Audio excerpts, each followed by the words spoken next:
This piece of intestine shows features of typhoid. Typhoid or typhoid fever is also known as enteric fever. It is caused by a bacterium called Salmonella typhi. The disease is highly contagious and it is caused by contaminated food and water from feces, urine, stomach contents and oral secretions that cause gastroenteritis. Worldwide, typhoid affects between 20 and 30 million people a year and is particularly prevalent in countries where there is poor sanitation and lack of clean drinking water. And typhoid is a particular problem in places such as India, Africa, South America and Southeast Asia. And it is children who are particularly at risk of typhoid, and treatment is with antibiotics. Presentation in the first week of typhoid is with fever, headache, abdominal discomfort, constipation, tiredness and sometimes a rash. And in the second to third week following infection, watery diarrhea occurs, and this may be complicated by gastrointestinal bleeding. Complications of typhoid include perforation of the bowel, toxic megacolon.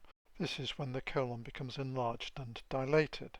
But the really serious problem with typhoid is that it has a mortality of between 5 and 30% if untreated. The mechanism of infection with typhoid is that the Salmonella typhi bacteria invade macrophages and the intestinal epithelial cells, and the infected macrophages can then spread systemically. The part of the gastrointestinal tract particularly affected by typhoid is usually the terminal ileum, but it can also infect the rest of the small bowel, the appendix, and the colon. Grossly, the bowel wall becomes thickened, the Peyer's patches, these are patches of lymphoid tissue in the bowel wall, become hyperplastic and enlarged, with necrosis, and deep ulcers may develop. Histologically, the inflammatory infiltrate in typhoid is composed predominantly of macrophages together with lymphocytes and plasma cells with few, if any, neutrophil polymorphs, and hemorrhage and perforation may also be seen. Here is a pot of a piece of bowel wall affected by typhoid, and you can see how the Peyer's patches have become enlarged and ulcerated. These are the ovoid yellowish areas.